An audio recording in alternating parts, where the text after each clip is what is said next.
माफी एक बहुत आसान सी चीज है जो अगर एक बार मिल जाए तो चेहरे पर रंगत ले आती है। कहते हैं इस दुनिया में कोई ऐसा नहीं जिससे कभी कोई गलती ना हुई हो। कई बार तो भगवान से भी गलती हो जाती है, तो फिर हम तो इंसान हैं। वैसे कहने में तो माफी बहुत छोटा सा शब्द है, लेकिन इसे पाने के लिए कई बार भगवान को पाने जितना तप करना पड़ता है। अक्सर हम बोलने से पहले बिल्कुल भी नहीं सोचते कि कब कहां पर क्या बात बोलनी है और क्या नहीं। शायद इसी वजह से कई बार हम अपने पेरेंट्स के सामने या अपने किसी क्लोज वन के सामने कुछ ऐसा बोल देते हैं जिससे उन्हें काफी ज्यादा हर्ट फील होता है। उस टाइम तो हमें अपनी गलती रियलाइज नहीं होती, लेकिन जब हम रात को अकेले अपने बिस्तर पर लेटे हुए पूरे दिन में हुई गलतियों का हिसाब किताब लगाते हैं तो हमें एहसास होता है कि जाने अनजाने में ही लेकिन हमने कितनी बड़ी गलती कर दी, और उस गलती का बोझ हमें पूरी रात इतना ज्यादा चुभता है कि ऐसा लगता है मानो किसी ने सीने पर हजारों पत्थर रख दिए। कितना आसान होता है हम लोगों के लिए गलती करके सिर्फ एक शब्द कह देना, सॉरी, लेकिन कई बार हमारी की हुई गलती किसी इंसान की जिंदगी तबाह कर सकती है, उसके पूरे जीवन पर आंसू की छाप छोड़ सकती है। हम कभी इन सब के बारे में सोचते ही नहीं। गलती चाहे छोटी हो या बड़ी, गलती गलती होती है, और कई बार हमारी गलती का एहसास तब तक नहीं होता जब तक कोई हमारे साथ वही गलती ना दोहराए। अगर आप अपनी गलती के बाद उसे एक्सेप्ट करते हैं और उसका पश्चाताप करने के लिए तैयार हैं, तो आप एकदम सही जगह पर आए हैं। हम आपको बताएंगे कैसे आप अपनी गलतियों का पश्चाताप कर सकते हैं और अपनी आत्मा पर पड़े इस बोझ को कैसे कम कर सकते हैं। अगर आपने कोई गलती की है, आपको उसका एहसास है और आप चाहते हैं कि आप पश्चाताप करें, तो ये आपका एक अच्छे इंसान होने का सबसे बड़ा सबूत है। किसी से माफी मांगना उतना ही मुश्किल होता है जितना आसमान में तारे गिनना। तो चलिए जानते हैं कि कैसे धीरे धीरे अपनी गलतियों को कम करें और अपनी पुरानी गलतियों के लिए माफी मांगें। इंसान गलतियों का पुतला है। जब इंसान की खुद की गलती होती है तो आंसू बहाकर दिखाता है, लेकिन जब दूसरे की गलती हो तो उसे रौब दिखाता है। आज कुकू एफएम बाइट पर हम जानेंगे कि माफी इंसान के लिए मांगना और देना क्यों जरूरी होता है। कहने और सुनने में माफी बहुत छोटा शब्द है, लेकिन माफी मांगना और माफी देना दोनों ही बहुत हिम्मत का काम होता है। कई बार कुछ लोग हमारी लाइफ में इतने इंपॉर्टेंट होते हैं कि उनकी छोटी से छोटी बात हमारे दिल को छू जाती है, और जाने अनजाने में उनकी कई हरकतें हमारे दिल पर गहरी छाप छोड़ जाती हैं। ऐसे में सामने वाले का कुछ नुकसान हो ना हो, लेकिन हमारा बहुत बड़ा नुकसान होता है, और ये नुकसान शारीरिक नहीं बल्कि मानसिक रूप से भी इंसान को अंदर से खोखला बना देता है। ये बात तो हम सब जानते हैं कि हमारा मन बहुत चंचल है।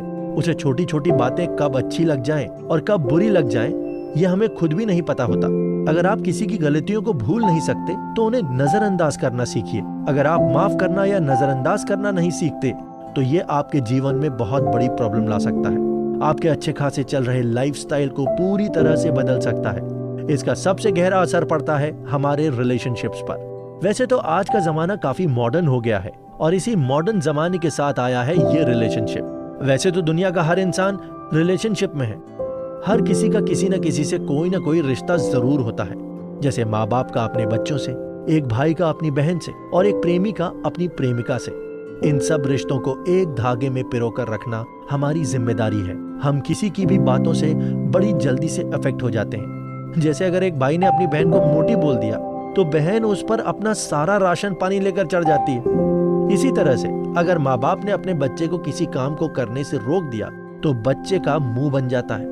और अगर किसी दिन किसी प्रेमी ने अपनी प्रेमिका के नए हेयर स्टाइल पर उसकी तारीफ नहीं की तो उस प्रेमी का हाल तो क्या होगा, ये वही लोग जानते होंगे जो इस वक्त रिलेशनशिप में है।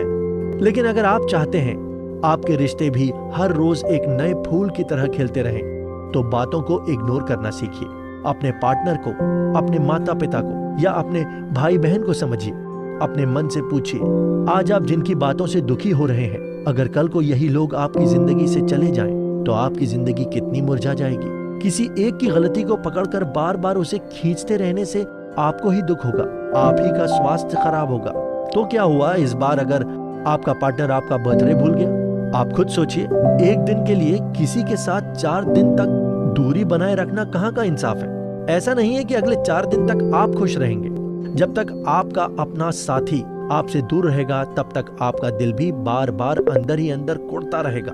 ऐसे में न ही आपका ध्यान अपने काम में लगेगा और न ही प्रभु की शरण में। आप खुद ही सोचिए, जब आप किसी से खफा होते हैं तो क्या मंदिर में बैठकर अपने प्रभु का ध्यान करते हैं या फिर उस शख्स का? हमें आपके कमेंट का इंतजार रहेगा। कहते हैं इंसान को खुद को खुश रखने के लिए कभी कभी तोहफे देते रहने चाहिए, और इंसान का सबसे बड़ा तोहफा है माफी। आप सोच रहे होंगे कि माफी कैसे किसी के लिए कोई तोहफा हो सकता है, लेकिन आपको यकीन नहीं होगा। इंसान के जीवन का सबसे बड़ा सुख है शांति, जिसे पाने के लिए वो जगह जगह घूमता है। कोई मंदिर में जाकर सुकून को तलाशता है तो किसी को सुकून मस्जिद में मिलता है, लेकिन इंसान तब तक खुश नहीं रह पाता जब तक वो अपने अंदर पल रहे द्वेष को कम ना कर दे। और जब इंसान अपने अंदर पल रहे द्वेष को कम ही नहीं कर पाएगा तो वो खुद को तोहफे कैसे देगा? कैसे कर पाएगा वो किसी को माफ? हमें लगता है इस दुनिया में जो कुछ भी गलत होता है वो सब हमारे साथ ही होता है। अगर किसी ने हमारे साथ कुछ भी गलत किया है तो ये सारी सामने वाले की ही गलती है। हमारे अंदर का ईगो उस इंसान को माफ करने की इजाजत नहीं देता, और कई बार माफ करने की तो छोड़ो, अगर गलती खुद की हो तो इंसान का ईगो उसे माफी से भी रोकता है। लेकिन क्या आप जानते हैं हमारे पुराने ग्रंथों में माफी का कितना बड़ा ओहदा है? हमारे प्रभु श्री राम जो हर जन के मन में वास करते थे, दुनिया उन्हें महापुरुष कहकर बुलाती थी, और बुलाए भी क्यों ना, राम जी ने कभी अपने मन को मैला नहीं होने दिया। उनका दिल इतना पवित्र था कि जब रावण ने सीता मैया का हरण किया तो राम जी ने युद्ध से पहले शांति को चुन रावण को संदेश भेजा कि अगर रावण सीता जी को पूरे आदर सत्कार के साथ वापस लौटा दे तो राम जी रावण को उसी पल माफ कर देंगे। लेकिन रावण तो भला रावण था, उसने राम जी के इस प्रस्ताव को ठुकरा दिया। कुछ ग्रंथों का मानना है कि रावण ने सीता मैया का हरण मोक्ष प्राप्ति के लिए किया था, और राम जी ने जब रावण से कहा कि वो सीता मैया को बिना युद्ध के छोड़ दे तो रावण ने उनके इस प्रस्ताव को नकार दिया, क्योंकि वो अपनी मुक्ति श्री राम जी के हाथों से चाहता था। अगर राम जी चाहते तो वो सीधा अपनी शक्तियों का इस्तेमाल कर सीता मैया को छुड़ा सकते थे, लेकिन उन्होंने ऐसा नहीं किया, क्योंकि अगर राम जी ऐसा करते तो रावण को भी मोक्ष ना मिल पाता।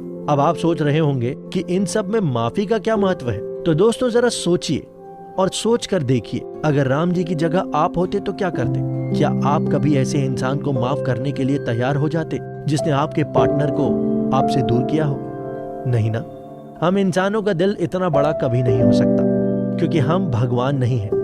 तो क्या हुआ अगर हम भगवान नहीं? हम कम से कम एक अच्छा इंसान तो बन सकते हैं, और एक अच्छा इंसान बनने के लिए आपको कुछ नहीं करना, बस अपनी आंखें बंद करनी है और उस इंसान के बारे में सोचना है जिसने कभी आपके साथ कुछ गलत किया हो।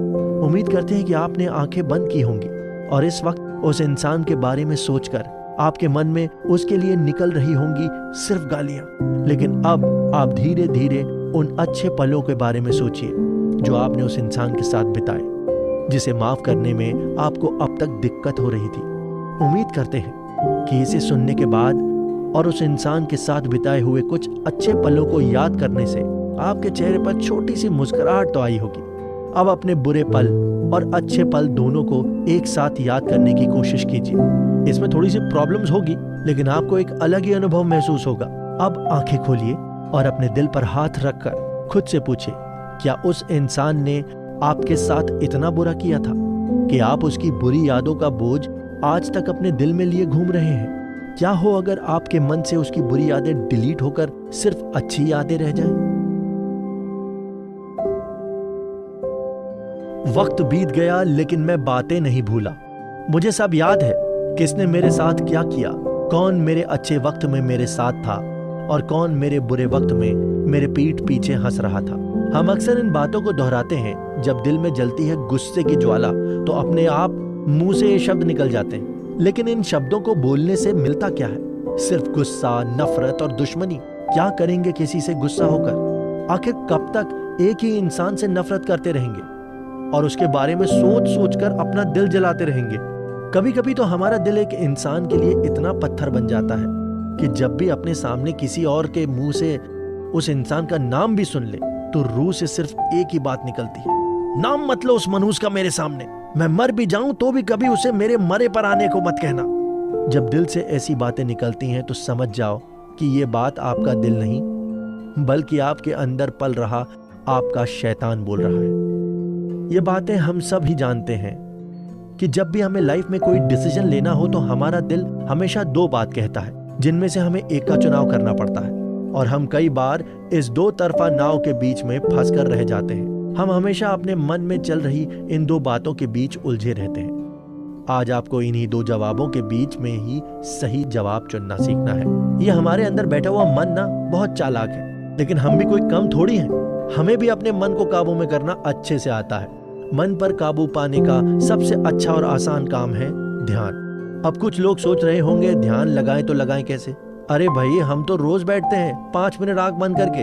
हम आपकी इस बात को अग्री करते हैं कि आप रोज 5 मिनट या 5 से ज्यादा कुछ देर बैठते होंगे। क्या आपको कभी उन पलों में एक अलग अनुभव महसूस हुआ है? क्या आपको कभी ऐसा लगा है कि आपका शरीर बिल्कुल हल्का हो रहा है? नहीं ना, होगा भी कैसे?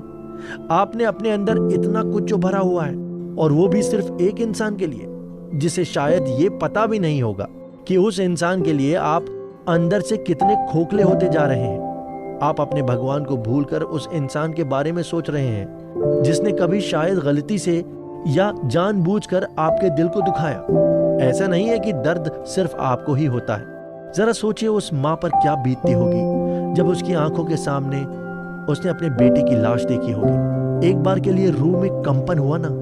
सालों पहले महाभारत के वक्त जब 5 पांडवों के पुत्र आराम से रात को सो रहे थे, तभी अश्वत्थामा ने छुपते छुपाते उनको पांडव समझकर मौत के घाट उतार दिया था। और जब द्रौपदी ने अपने 5 पुत्रों की लाश देखी तो उसके आंसू रुकने का नाम नहीं ले रहे थे। रो रो कर उसकी आंखों का पानी सूख चुका था। लेकिन जब द्रौपदी को यह पता चला कि उसके 5 पुत्रों को अश्वत्थामा ने मारा, तो आपको क्या लगता है, द्रौपदी के मुंह से अश्वत्थामा के लिए कुछ दुआ निकली होगी या बद्दुआ? द्रौपदी ने रोते रोते सिर्फ यही कहा, जिस तरह से अश्वत्थामा ने मेरी कोख के जनों को मुझसे दूर कर दिया, ऐसे अश्वत्थामा की माँ के साथ ना हो। अपने बच्चों को बचपने से लेकर जवानी तक का पालकर उन्हें पल में खो देने का दुख क्या होता है, ये मैंने आज जान लिया।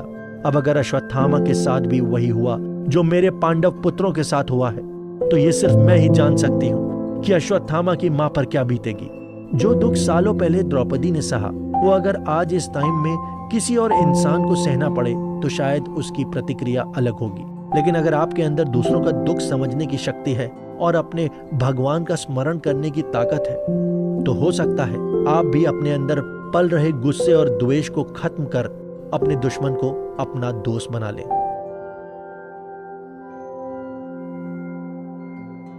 मिसअंडरस्टैंडिंग, ये शब्द हम सब ने कभी न कभी अपनी लाइफ में जरूर सुना है, लेकिन क्या आपने कभी सोचा है कि ये एक शब्द कितना पावरफुल है? इस एक शब्द से इंसान का गहरे से गहरा रिश्ता भी तबाह हो सकता है।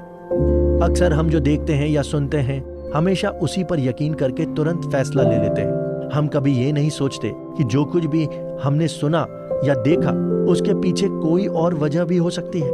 हो सकता है जो आपने कानों से सुना या आंखों से देखा वो गलत हो, लेकिन कभी इस बारे में सोचते नहीं हैं। हम तो क्या, कई बार तो भगवान से भी ऐसी गलतियां हो जाती हैं। वो भी कानों सुनी और आंखों देखी पर यकीन कर लेते हैं। एक बार की बात है जब प्रभु श्री राम जी सीता मैया के साथ वनवास में रह रहे थे। तब वनवास के समय सीता मैया को एक हिरण बेहद पसंद आया। सीता मैया ने प्रभु श्री राम से कहा, स्वामी देखिए ना, वो हिरण कितना सुंदर है। सीता जी की यह बात सुनकर राम जी बिना वक्त गंवाए सीता मैया की इच्छा पूरी करने के लिए उस हिरण को पकड़ने चले गए। लेकिन जाने से पहले उन्होंने अपने भाई लक्ष्मण को यह कहा कि वो सीता मैया का ध्यान रखें। इधर लक्ष्मण अपने भाई की आज्ञा का पालन कर रहे थे, वहीं दूसरी ओर राम जी से जाने अनजाने में उस हिरण का वध हो गया और हिरण